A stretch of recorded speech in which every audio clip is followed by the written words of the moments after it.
जन्नत के पत्ते बाब नंबर 11। फूलों वाला लड़का जल्दी जल्दी बास्केट से सफेद फूल निकालने लगा। तुम गुलदस्ता बनाओ, मैं आता हूँ। उसकी रफ्तार देखकर वो जान गया कि अभी उसे काफी वक्त लगेगा, इसलिए वो अंदर कोरियर शॉप की तरफ बढ़ गया। अगर किसी शे से अजहद चिढ़ थी तो वो वक्त जाया करने से थी।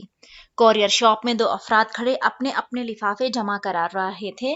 डेस्क के पीछे बैठा टी कैप पहने लड़का कंप्यूटर पर मसरूफ नजर आ रहा था। वो खामोशी से जाकर एक कोने में खड़ा हो गया। दफतन मुलाजिम लड़के ने टाइप करते हुए सिर उठाकर देखा। जहान पे नजर पड़ते ही उसके चेहरे पे शनासाई की रमक उभरी। वो जल्दी जल्दी काम निपटाने लगा। दोनों अफराद को फारग करके वो उसकी तरफ मुतवज्जो होते हुए खड़ा हो गया। जी अहमद भाई, कोई खदमत? हाँ, छोटा सा काम है। वो जैकेट की जेब से चंद साफ लिफाफे निकालते हुए उसके सामने काउंटर पे आया। उनको कुछ बैक डेट्स में स्टैम्प करना है और कुछ आगे की डेट्स में, ये देखो। वो उसे काम समझाने लगा। गजनफर उसको जानता था। इससे पहले वो जहान का उससे हट कर भी एक इजाफी काम कर चुका था। ना भी कर चुका होता तब भी उसके कार्ड के बायस कर ही देता। एंट्री नहीं करनी भाई। जब वो लिफाफे वापस जैकेट में रखने लगा तो गजनफर हैरत से बोला, मैं तुम्हें किसी मुश्किल में डालना नहीं चाहता। लंबा काम हो जाएगा। और घर में सब ठीक है? जी भाई। गजनफर उसे घर की बातें बताने लगा। उसका वो भाई जिसको जेल से निकलवाने में जहान ने मदद की थी, अब काम पे लग गया था और वो इस बात से काफी आसूदा लग रहा था। मैं चलता हूँ, तुम्हारा अभी ऑफ करने का टाइम हो रहा है। उसकी बात तहम्मुल से सुनकर और तबसरा करके उसने घड़ी देखते हुए कहा। वो मामू के घर पहुंचने में ज्यादा देर नहीं करना चाहता था। गजनफर से मसाफा करके वो बाहर आया। सुसरो लड़का अभी बुके प्लास्टिक कवर के गिर्द बांध रहा था। स्प्रे नहीं किया उसने। सफेद फूलों गुलाब के फूलों को देखकर छम्बे से उबर उठाई। मैंने अभी देखा साहब, स्प्रे खत्म हो गया है। आप पैसे ही ले जाएं। देखें ये सब्ज पत्ते साथ में लगाए हैं, कितने अच्छे लग रहे हैं। अच्छा, ज्यादा लेक्चर मत दो। कितने पैसे हुए? नागवारी से टोकते हुए उसने बटवा निकाला। अंदर से चंद नोट निकालते हुए उसकी निगाह अपने सर्विस कार्ड पे पड़ी। क्या मामू को यह दिखाना था? नहीं, अभी बहुत जल्दी होगा। पहले उसे उनका एतमाद जीतना होगा। और वो उनकी नाजुक अंदाम मगरूर सी बेटी, उन सब लोगों की जिंदगी का हिस्सा बनना मुश्किल लग रहा था। बुके छोटा सा था। उसको पहलू में लट के हाथ में लापरवाही से पकड़े वो सड़क के किनारे चलने लगा। मामू का घर यहाँ से करीब था, मगर वो कुछ देर मरकज की सड़कों के किनारे चलना चाहता था।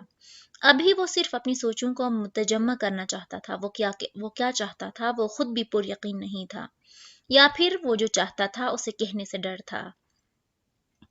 माँ से कहने का तो वो सोच भी नहीं सकता था, मगर खुद से तो कह ही सकता था। और असल बात वही थी जो सानिया ने आज दोपहर में कही थी। वो अपने मामू से डरता था और उनके ताने से डरता था। इतने सालों बाद भी वो उनके सामने सिर उठाने से डरता था। मगर मम्मी कहती थी वक्त बदल गया है। फुरकान मामू और सुलेमान मामू नरम हो गए हैं। अलबत्ता पिछले बरस होने वाली सुलेमान मामू से मुलाकात के बाद उसे कोई खुशफहमी नहीं रही थी कि उनके मिजाज की सख्ती और गुरूर खत्म हो गया है।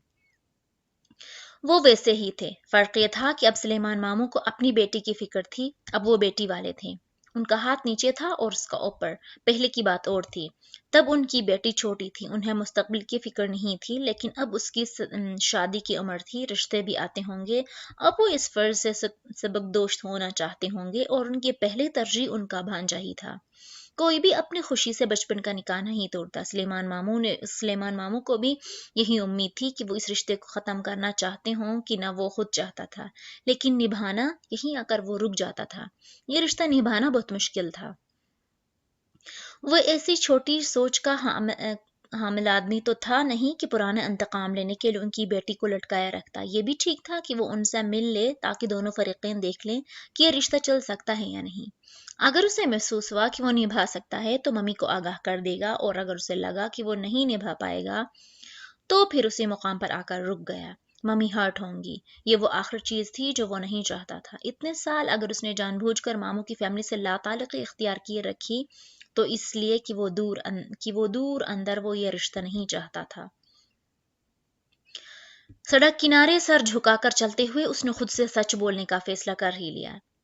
वो खुद ही यह रिश्ता नहीं चाहता था। उसकी ये सारी बेरुखी, लाताल्लुकी और अगराज बरतना सब लाशऊरी तौर पर इसी लिए था कि वो लोग तंग आकर खुद ही रिश्ता ख़त्म कर दें और वो माँ को दुख देने के बोझ से आज़ाद हो जाए। ये अलग बात थी कि यह खुद को धोखा देने के अलावा और कुछ ना था। जो भी ये रिश्ता ख़त्म करे जिम्मेदार तो वही होता, उसके खुश रवैये के बाद ही ये रिश्ता टूटेगा। लेकिन वो लोग उससे ये और क्या तवक्का रखते हैं? किसी ने कहा था उन्हें कि अपने छोटे बच्चों का रिश्ता तय कर दें। उसे कभी भी इन सब जिम्मेदारियों पर अजहद गुस्सा चढ़ता था। मम्मी पे अलबत्ता नहीं चढ़ता, कभी भी नहीं। वो सिर्फ अपने भाइयों के साथ ताल्लुक कायम रखना चाहती थी। उन्होंने जो कुछ किया बस रिश्ते बचाने के लिए ही किया। वो जानबूझकर माँ को शक का फायदा दे दिया करता था, मगर मामूम को नहीं। बेइंसाफी है तो बेइंसाफी ही सही। बहुत देर वो सड़कों पे बेमकसद चलता सोचों में गलता रहा। वो अभी उनके घर नहीं जाना चाहता था, मगर माँ के सामने इसके मैं अभी ज़हनी तौर पर तैयार नहीं, और ये बहुत जल्दी है, मुझे सोचने का वक्त दें जैसे बहाने नहीं चलते थे। उसे एक दफ़ा जाना ही पड़ेगा। घड़ी की सुइयां 10 से ऊपर आ चुकी थीं जब उसने खुद को सुलेमान मामू के घर के बैरूनी गेट के सामने खड़ा पाया। गेट बंद था, अंदर घर की बत्तियां जल रही थीं।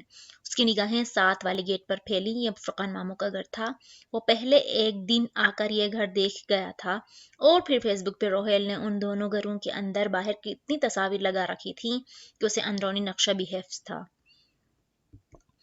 वो इन दोनों वसी व अरीज और खूबसूरत बंगलों के सामने सड़क पे गोया किसी दोराहे पे खड़ा था। अंदर जाए या यहीं पे पलट जाए, उसे सिर्फ एक बहाना दरकार था उस घर और उसके मकीनों से दूर भागने का। सिर्फ एक वजह वो ढूंढ ले और वापस पलट जाए, लेकिन कोई वजह थी ही नहीं। उसे अंदर जाना ही था। दफतन फुरकान मामू के गेट के पीछे खटका हुआ, और फिर बोलने की आवाजें, करीब आते कदम। वो गैर एहतियाती तौर पर तेजी से एक तरफ हुआ। कॉलोनी में नीम अंधेरा सा था। घरों की बैरूनी बत्तियां अब इस जगह को रोशन करने में नाकाम थीं। वो फुरकान मामू के गेट के दाहिनी तरफ एक घास से भरे जंगले की ओट में हो गया। गेट से फुरकान मामू चंद अफराद समेत बाहर निकल रहे थे। शलवार कमीज में मलबूस मुस्कुराते हुए वो खुश अखलाक़ी से अपने मेहमानों को छोड़ने बाहर आए थे। मेहमान 3 मर्द हजरात थे, जिनकी कार सड़क के पार एक खाली प्लाट के सामने खड़ी थी। यहाँ से दूर न जाने क्यों मामू अब उन अफराद के साथ बातों में मगन उसी तरफ जा रहे थे। पिछले गेट खुला रह गया था। गार्ड चौकीदार फिल वक्त कोई भी ना था। शादी करीब थी, सो मसरूफियत ने मुलाजिमों को भी घेर रखा होगा। वो अंधेरी जगह पे दम सादे खड़ा फुरकान मामू को देखता रहा। दिल में एक अजीब सी हुक उठी थी। पुरानी बातें फिर से याद आने लगी थीं। उसने बेइख्तियार सर झटका और जैसे उमड़ती यादों को रफा करना चाहा। मामू अब अपने मेहमानों की गाड़ी के साथ खड़े उनसे कुछ कह रहे थे। उसे यूं वक्त ज़ाया होने पे उलझन हो रही थी। चंद मिनट तो वो खड़ा रहा, मगर जब उसे लगा कि मामू और उनके मेहमानों की गुफ्तगू लंबी होती जा रही है, तो वो जंगले के अकब से निकल आया। वो लोग बहुत दूर तो नहीं थे, अलबत्ता ऐसे रुख से खड़े थे कि किसी का भी चेहरा गेट की जानिब नहीं था। वो फुरकान मामू का सामना किए बगैर अंदर जाना चाहता था। क्या हर्ज था अगर वो यूं ही अंदर दाखिल हो जाए? फुरकान मामू को मुतवज्जो करना और उनके सवालात का जवाब देना, नहीं अभी नहीं। बहुत आराम और आहिस्ता से वो खुले गेट के अंदर चला आया। सर्दी बढ़ गई थी, लॉन खाली था, सब अंदर थे। उसने गर्दन इधर उधर घुमाकर दरमियानी दरवाजा तलाश किया। वो सामने ही था। उस पे घंटी लगी थी, लेकिन उसने पहले दरवाजा धकेला तो वो खुल गया। उसे जाना तो सुलेमान मामू के घर की तरफ था, सो इधर रुकना बेसूद था। वो दरवाजे से गुजरकर सुलेमान मामू के लॉन में दाखिल हो गया। इतने बरसों से बिना इजाजत दूसरों के घरों, लॉकर्स, मोबाइल और ईमेल्स में खामोशी से दाखिल होने और निकलने की आदत के बावजूद ऑफिशियल काम के बगैर ट्रेस पासिंग नहीं किया करता था। अब भी ये करते वक्त उसके जहन में यही बात थी कि वो उसके मामू का नहीं बल्कि ससुर का भी घर है। अंदर जाकर वो बता देगा कि वो किस तरह दाखिल हुआ। बात खत्म। सुलेमान मामू का हरा भरा लॉन अभी सुनसान और सर्द पड़ा था। उसे पछतावा हुआ कि उसने फूल उठाने का तकलीफ क्यों किया। खामखा एक बोझ उठाए फिर रहा है। उसने गुलदस्ता लॉन के मेज पर रख दिया और खुद घर के दाखिली दरवाजे के सामने आ खड़ा हुआ। घंटी बाहर गेट पे थी, अंदर दाखिली दरवाजे पे नहीं। अब क्या सिर्फ दरवाजा खटखटाने पे कोई निकलेगा? बहुत तजब्जुब से उसने दाखिली दरवाजे पर दस्तक दी। अलबत्ता वो खुद भी जानता था कि अंदर कमरों में मौजूद अफराद उस वक्त ये दस्तक नहीं सुन पाएंगे। वो जानबूझकर इस तरह कर रहा था ताकि उसे इनसे मिलना ना पड़े और वो कह सके मम्मी में गया था, मगर आपके भाइयों ने दरवाजा ही नहीं खोला। मैं क्या करता? सो वापिस आ गया।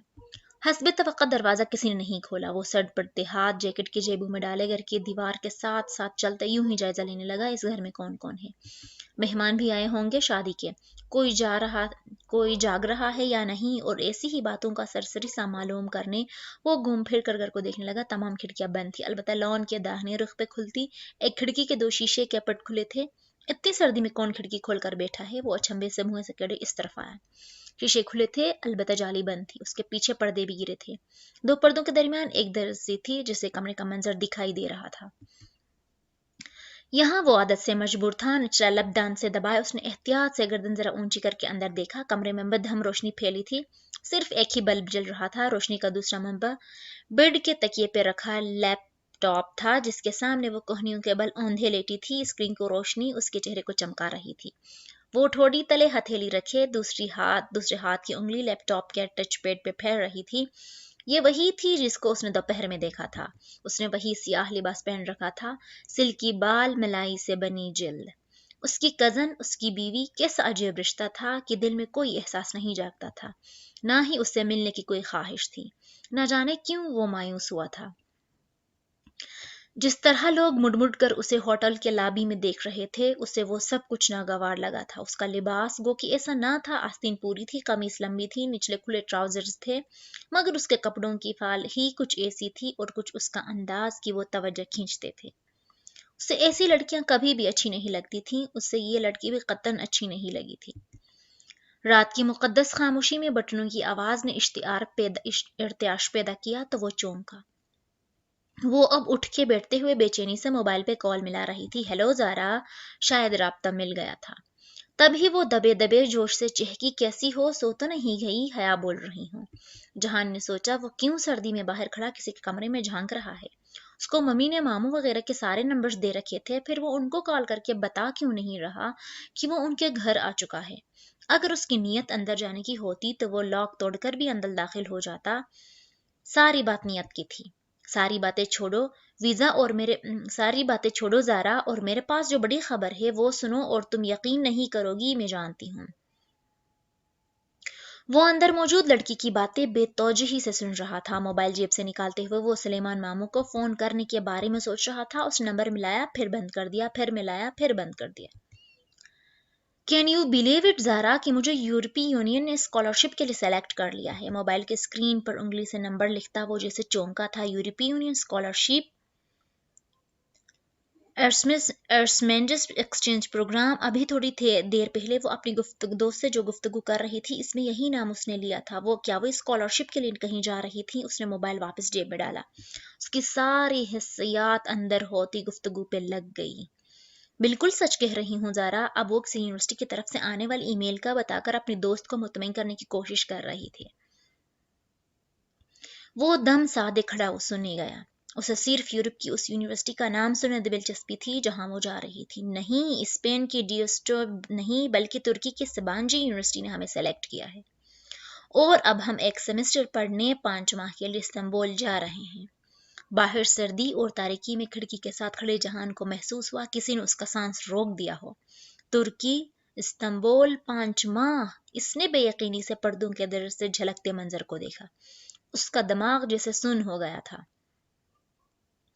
वो अब अपनी दोस्त को सबांजी में हेड स्कार्फ पे पाबंदी के बारे में बता रही थी। उसकी तवज्जो फिर भटक गई। उसे लगा उसे पेशानी पे पसीना आ गया है। जैकेट की आस्तीन से माथा साफ करते हुए वो जरा पीछे को हुआ तो साथ में लगे गमलों से हाथ टकराया। बेख्याली में होने वाले इस अमल से गमला लढ़क गया। नीचे घास थी इसलिए वो टूटा नहीं, मगर पत्तों की हल्की सी खड़खड़ाहट भी अंदर सुनाई दी थी। तभी उसने उस लड़की को चौंक कर खिड़की की जानिब देखते देखा। वो बहुत एहतियात से एक तरफ हो गया। वो इतनी बेवकूफ़ या लापरवाह नहीं थी, उसकी हस्सियात काफ़ी तेज थी। उसे अब यहाँ से चला जाना चाहिए, इससे कबल को पकड़ा जाए। अब्बा ने मुझे कभी स्कार्फ लेने या सर ढकने पर मजबूर नहीं किया। थैंक गॉड वो खिड़की की तरफ नहीं आई, बल्कि सिलसिले कलाम वहीं से जोड़ने कहने लगी। वो दूसरी दफा चौंका था। थैंक गॉड, उस बात पे थैंक गॉड कि उसके बाप ने कभी उसे ढकने को नहीं कहा। अजीब लड़की थी ये। चंद लम्हों में उसने फैसला कर लिया कि उसे क्या करना है। उसे अंदर नहीं जाना, उसे उन लोगों से भी नहीं मिलना। उसे पहले अपनी बीवी से बात करनी होगी। उसे उनसे मिलने और उनको अपनी जानिब से कोई भी उम्मीद दिलाने से कबल उस लड़की को जानना और अतमाद में लेना होगा। یہ اس لیے بھی ضروری تھا کہ کسی نہ کسی طرح اس کو ترکی کا اسکالرشپ حاصل کرنے سے روکنا تھا۔ اللہ اللہ، اگر وہ ترکی آ گئی تو وہ بری طرح ہی پھنس جائے گا، کیسے سنبھالے گا وہ سب کچھ؟ اس نے گردن موڑ کر لان کے میز پر رکھے گلدستے کو دیکھا اور پھر سوچ کر جیب سے لفافوں کا بنڈل نکالا۔ وہ لفافہ جس پہ ایک روز قبل کی مہر درج تھی، اس نے وہ علیحدہ کیا، پھر اندرونی جیب سے پین نکالا، چند لمحے سوچتے رہا، پھر لفافے کے اندر رکھا چوکور سفید موٹا کاغذ باہر نکالا اور اس پہ لکھا ویلکم ٹو سبانجی۔ یہ اس کو چونکانے کے لیے بہت ہوگا۔ کسی اور مقصد کے لیے گئے لفافے پہ اس نے نام لکھ کر اس نے ٹھیک سے اسے بند کیا۔ اندر وہ اپنی دوست کو ابھی تک پرسوں ہونے والی مہندی کے بارے میں بتا رہی تھی۔ وہ دمے قدموں چلتا لون میں رکھی کرسیوں تک آیا، میز پہ رکھا بوکے اٹھایا اور متلاشی نگاہوں سے گھر کو دیکھا۔ کدھر رکھے وہ اس کو؟ کوئی ایسی جگہ وہ جہاں سے پہلے حیا دیکھے، اس کے ماں باپ نہیں۔ حیا، یہ نام بھی کتنا غیر مانوس تھا نا۔ اسے یہ گھر کے اندر رکھنا چاہے۔ کچن کا ایک دروازہ عموماً باہر کی طرف کھلتا ہے، شاید وہ کھلا ہو، یہی سوچ کر وہ گھوم کر گھر کی دوسری طرف آیا۔ کچن کا بیرونی دروازہ بند تھا، لیکن ایک کھڑکی جو باہر کی طرف کھلتی تھی، اس میں سے یہ بوکے اندر رکھ سکتا تھا۔ کھڑکی اس طرح سے بنی تھی کہ باہر کی طرف شیشے کے پٹ تھے اور اندر کی طرف گرل تھی۔ گرل کا ڈیزائن کچھ ایسا تھا کہ وہ بوکے اس کے اندر سے گزار کر سامنے کاؤنٹر پر رکھا جا سکتا تھا، لیکن اس کے لیے پہلے شیشے والے پٹ کو کھولنا ہوگا۔ اس نے بس 2 دفعہ کھینچا اور پٹ کی کنڈی اکھڑ گئی۔ دیسی چیزیں، خیر اسے اب پھول اندر رکھنے سے غرض تھی۔ نہایت آہستگی سے گلدستہ اور بند لفافہ گرل میں سے گزار کر اس نے کاؤنٹر پر رکھا، پھر ہاتھ واپس کھینچ لیا۔ شیشے والا پٹ احتیاط سے بند کرتے ہوئے وہ پلٹ گیا۔ صبح جو بھی وہ پھول دیکھے گا، لفافے پہ درج نام پڑھ کر ان کو حیا کے حوالے کر دے گا۔ وہ ضرور سوچے گی کہ رات کو ان کے گھر کے اندر کون پھول رکھ کر جا سکتا ہے، اس سے آگے کیا ہوگا یہ بھی اسے طے کرنا تھا۔ لیکن جو بات اسے مطمئن کرنے کے لیے کافی تھی وہ یہ تھی کہ وہ اس زبردستی کی ملاقات سے بچ گئے۔ ایک انچاہے مجبوری کے بندھن سے فرار کی مہلت میں چند دنوں کا اضافہ ہو گیا۔ اب وہ ممی کو کہہ سکتا تھا کہ وہ اس لیے اندر نہیں گیا کیونکہ ان کی بھتیجی ترکی آ رہی ہے، اور وہ یہ بات ممی کو پریشان کرنے کے لیے کافی تھی۔ گھر سے نکلنے سے قبل کچھ سوچ کر وہ پورچ میں کھڑی گاڑیوں کی طرف آیا تھا۔